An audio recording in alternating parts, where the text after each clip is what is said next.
river just there beyond that bush there. So if you're looking at it, that's exactly where the bike's going to go. That's another part of the exercise. So as you're coming down, look through the corner, because that's what you're going to be turning. So with the engine braking, I mean, I will allow a little bit of comfort braking on the first one.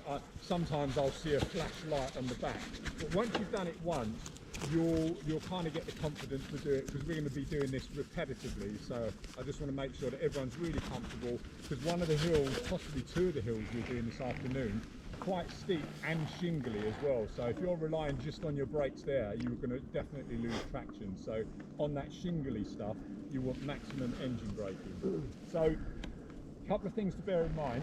As you go over the top here, you want to make sure that you're in first gear, or whatever gear you're in. If I want to come down a particularly fast hill, the same principle applies, but I might be in third gear or second gear or whatever. But whatever gear I'm in, I want to make sure I'm in the correct gear before I go over, because what I don't want is, as you go over, throttle off and let the clutch out, you're actually in neutral, and then it can go wrong really quickly before you panic and try and find your gearing. And so to limit that, on the really steep hills, I will get into the habit of double tapping down. Make sure you're in first, so you know that when you go over and you let that clutch out, you're going to be in first and not second or neutral. So what you'll find is this first bit here is where you'll be a bit worried, because you think, it's not going to run away with me. But you need to give the engine time to build up compression. So that will happen at about here. Once you're about here, suddenly you'll really feel the significant braking potential, and then slowing down all the way to the bottom and then around. And you'll see by the time you get to the bottom, the bike would have almost slowed down to almost a stop. You'll be surprised how much you actually get. Just bear in mind as well, I don't mind people coming down the rut, but just be mindful that you haven't got that much movement left or right. If you want to avoid that, you can either go to the left of it or to the right of it. These are all okay, just on here. But the rut's fine, but just make sure you make the decision to go in it, not get here and then decide you want to get into it. If you're going to do the rut, you do it right from this point. Because I had someone lose the front wheel last week. He's here, and he decided he wanted to.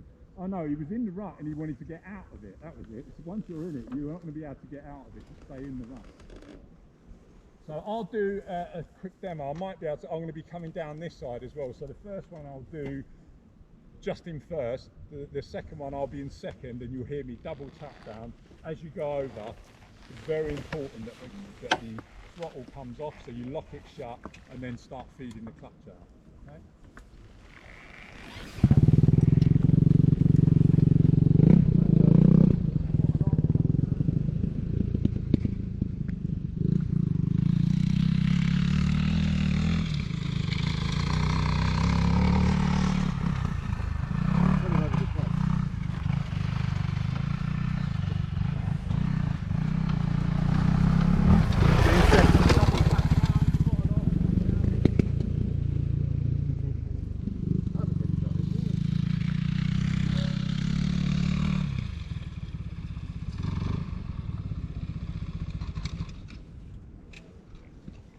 Does that make sense?